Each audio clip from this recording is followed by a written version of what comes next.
Allez, je tire 200.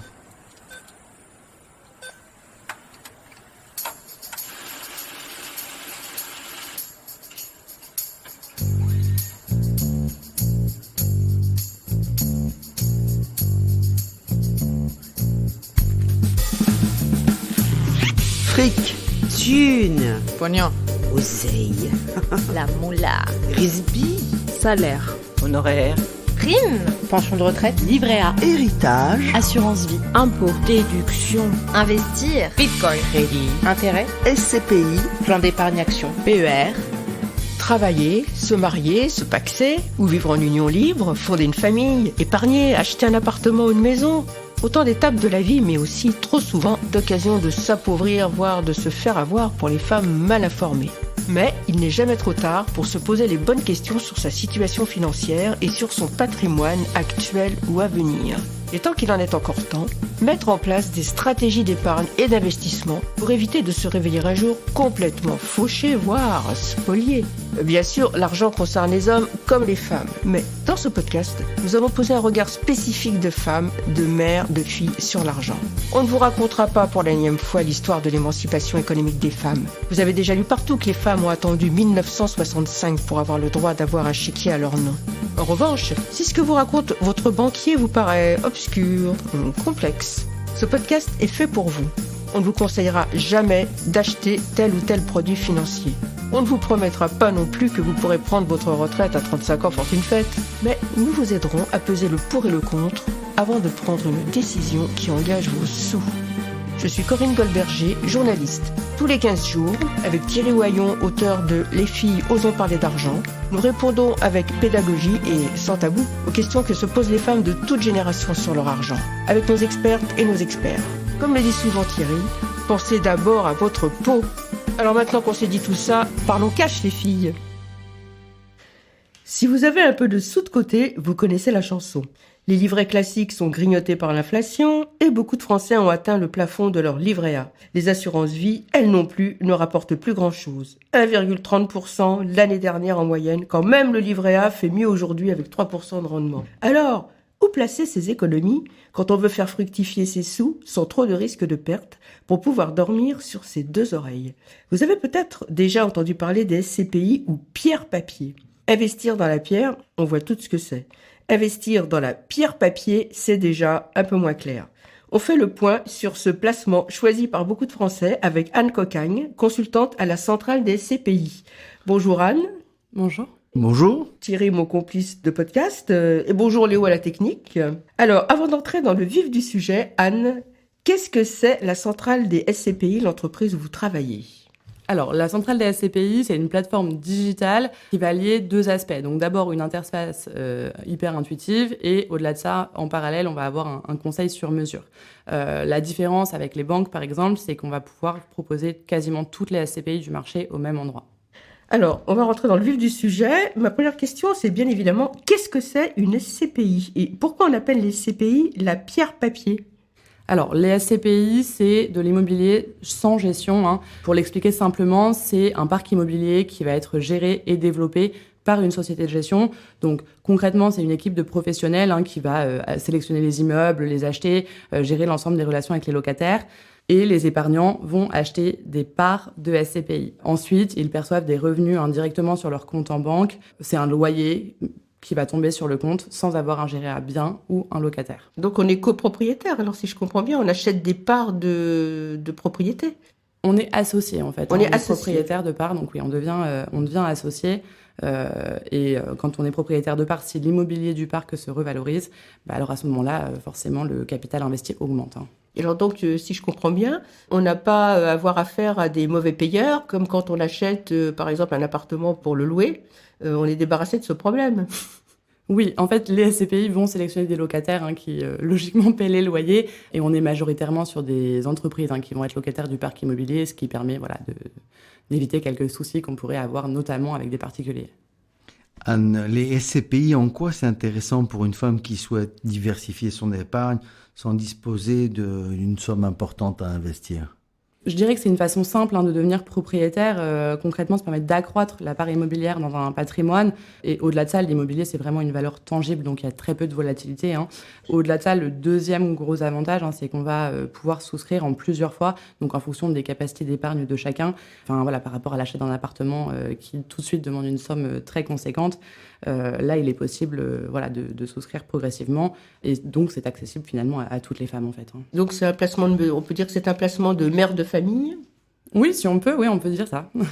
Et donc, ça peut intéresser des femmes qui, par exemple, n'auraient pas suffisamment pour investir dans l'immobilier, par exemple, faire de l'investissement locatif, mais qui a suffisamment pour acheter des SCPI, une part d'immobilier. Alors, elle va pas acheter la moitié ou un quart de cet appartement.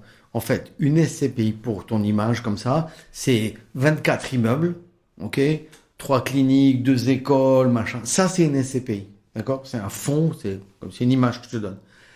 Et donc, ce grand paquet d'immobilier devient 280 000, par exemple, le bout de papier qui signifie une part. D'accord? Donc, cette personne va pouvoir acheter chacune de ces feuilles de papier qui vaut, par exemple, 1 500 pour certaines, 5 000 pour d'autres, et ainsi de suite. Donc, si tu as 10 000 euros à placer, alors tu vas avoir 4 bouts de papier si c'est 2 500 euros la part. Tu vois ce que je veux dire? Ah oui, très D'accord. bien. Voilà. Donc, quand on dit SCPI, on voit pas un appartement. C'est beaucoup d'immobilier. Puisqu'on parlait des femmes, justement, est-ce que vous avez beaucoup de femmes dans votre clientèle?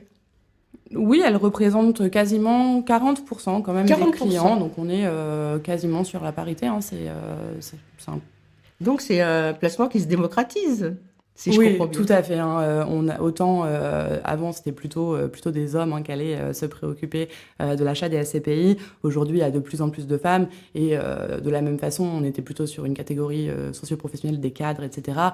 Aujourd'hui, on a des clients qui viennent de tout milieu. D'accord, donc les femmes des classes moyennes commencent à s'intéresser vraiment aux SCPI. Oui, tout à fait. C'est l'avantage de pouvoir investir, je ne sais pas, pour dire une bêtise, mais 200 euros par mois. Et on peut probablement tous mettre 200 euros par mois dans une SCPI.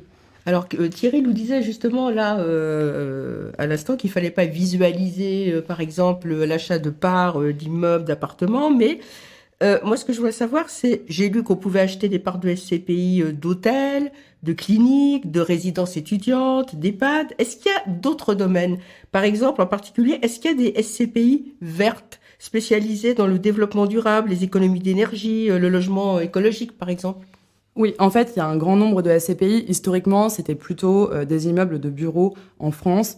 Aujourd'hui, on va vraiment trouver des SCPI spécialisés, par exemple, dans le domaine de l'éducation, de la santé, enfin, l'accueil des personnes au sens large, mais aussi des SCPI spécialisés dans la logistique ou encore le commerce. Et certaines vont investir en France, mais également à l'étranger.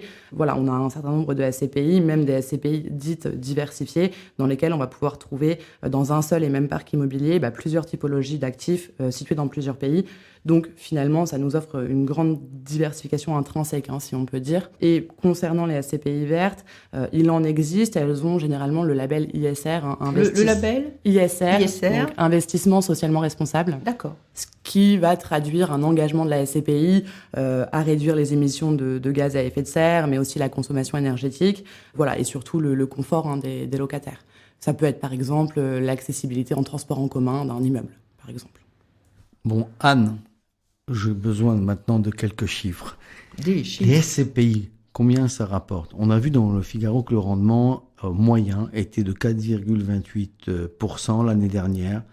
Donc, c'est plus que l'assurance vie, le livret A, mais plus complexe à comprendre. Et c'est pour ça qu'on fait durer cet épisode. Éclairez-nous. Oui, c'est pour ça qu'on le fait, oui.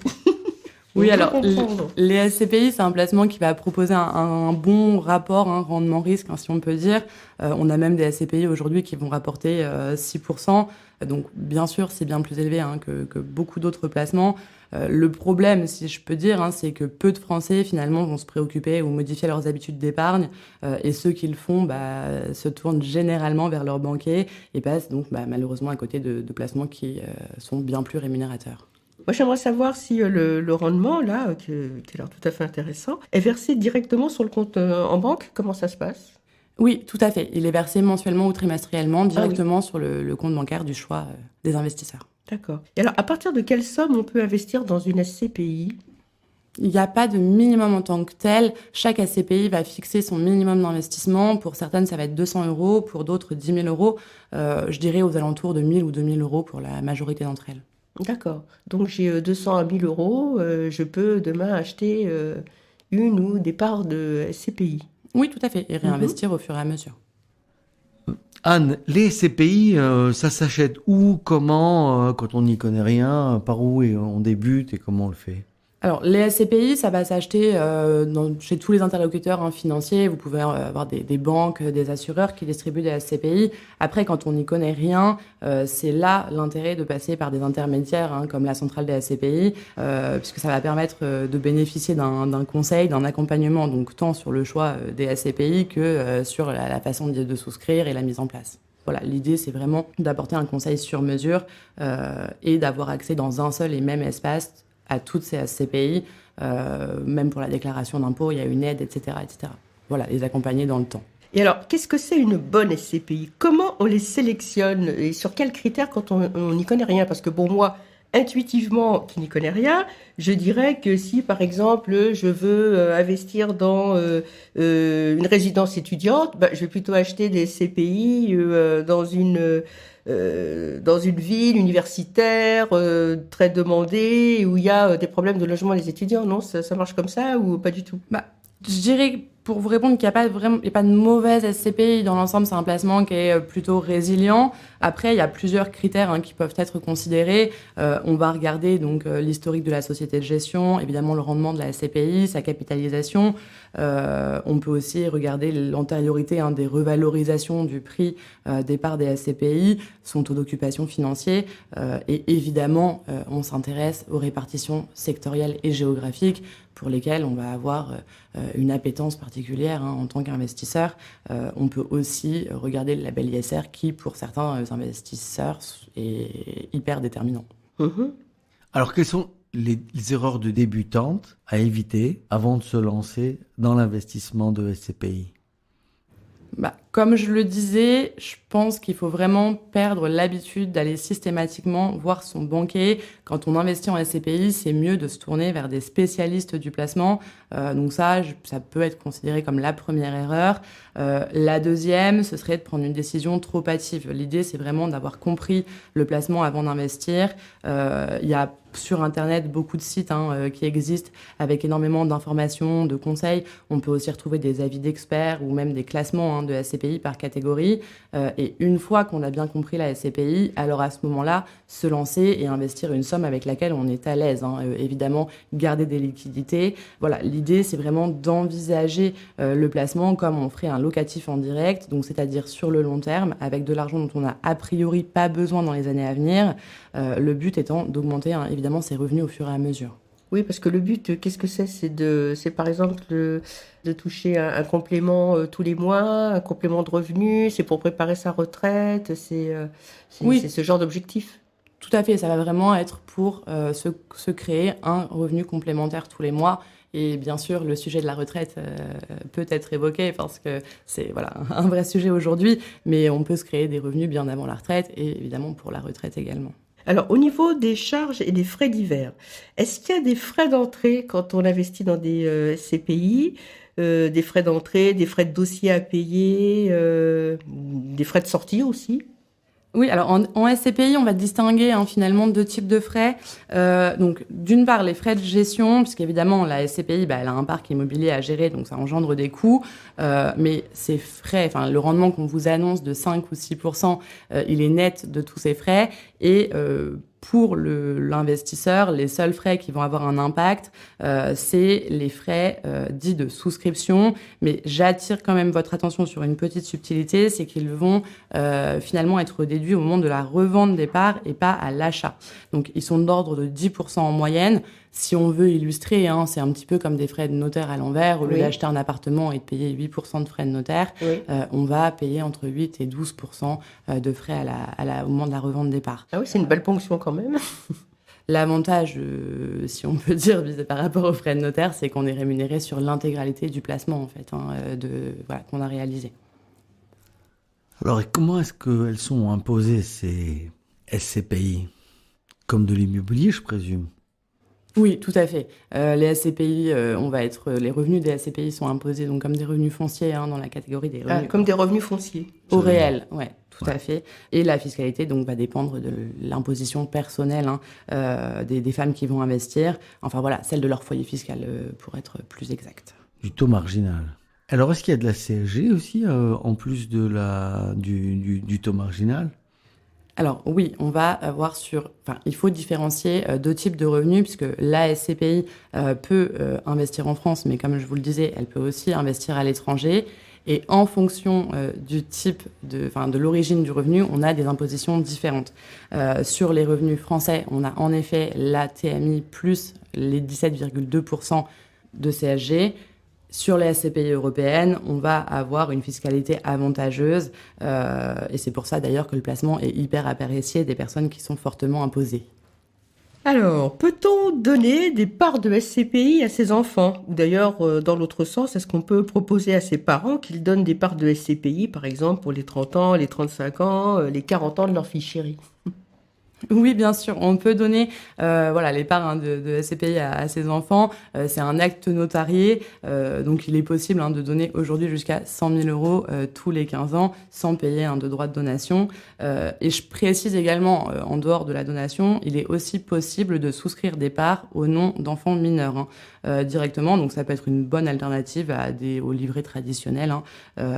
Et à terme, pour la majorité de l'enfant, finalement, permettre de payer un loyer ou remplacer l'argent de poche. Effectivement, ça change de la traditionnelle ouverture de livret de caisse d'épargne pour une naissance. Alors, et quand on hérite de parts de SCPI, y a-t-il des droits de succession à payer ? Un peu comme n'importe quel bien immobilier, même si ce sont des parts de biens immobiliers ?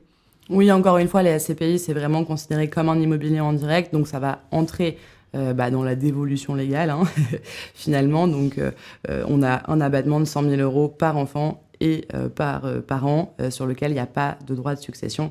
Mais voilà, après, il y a des possibilités d'anticiper la succession. Alors justement, peut-on donner la nue propriété des parts de SCPI à ses enfants, par exemple, et garder l'usufruit pour soi, c'est-à-dire, par exemple, toucher les rendements de ces parts de SCPI jusqu'à son décès, et puis les enfants, ils hériteront des SCPI dans la succession. Oui, tout à fait. Ça s'appelle le démembrement viager. Donc ça, c'est assez intéressant quand on possède un patrimoine conséquent et qu'on a des enfants. Donc oui, comme vous le disiez, ça revient à donner la nue propriété des parts aux enfants et donc d'utiliser l'abattement de la donation tout en gardant l'usufruit des parts, donc de continuer à percevoir les revenus. De cette façon, ça sort évidemment de la succession au moment du décès. Je précise également que ça évite l'indivision comme on peut avoir sur un bien classique, puisque ça se pose souvent problème lors des successions, lorsqu'un veut vendre, l'autre souhaite le garder. Là, chacun va hériter du même nombre de parts et pourra décider soit de continuer à bénéficier des loyers, soit de revendre les parts s'il y a une volonté de récupérer le capital. Mmh. Est-ce que dans le cas d'un investissement en SCPI, on est un peu plus accompagné que dans le cas d'un investissement immobilier classique? Je veux dire par là que on fait un crédit, il faut aller voir le banquier ou le courtier, il faut courir après le notaire, il faut vérifier que le bien est de bonne qualité, qui respecte toutes les normes techniques aujourd'hui parce que à cause de la transition. Est-ce que tous ces sujets sont à aborder quand on achète de la SCPI? Et parfois, on doit courir après les locataires qui ne payent pas. Je n'en parle pas. Ça. Tu n'en parles même pas.